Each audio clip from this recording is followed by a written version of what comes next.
Takot ka ba sa math? Ito madali lang ha. Sabi, pag ang numerator daw pareho sa denominator, ang value daw niya is 1. So, kahit anong number lagay mo dyan, pag pareho ang numerator tsaka denominator mo, is equal to 1 yan. Sige, try natin, drawing natin ha. For example, meron ka isang buo. Okay? So, para maging denominator mo 4, hatiin natin siya ng 4. Okay? So, para maging numerator mo 4, tatanggalin natin yung 4. So, ano lahat? Di ba isang buo lang din?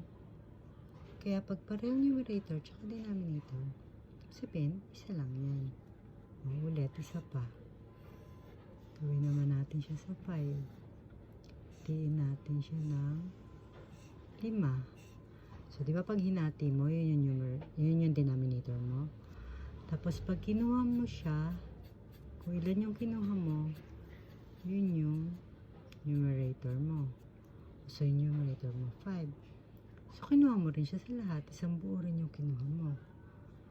So, sabi, ang tawag daw dyan ay unity. Unity. So, anong definition ng unity? The numerator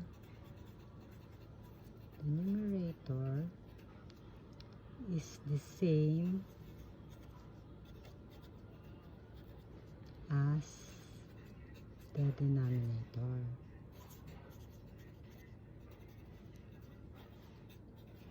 Yan. Unity ang tawag dyan. The numerator is the same as the denominator. Pero tandaan nyo, basta lahat ng numerator at denominator pareho, ang value na lang ay 1. Diba simple lang? Hindi naman siya nakakatakot eh. Kaya huwag ka na mag-alala.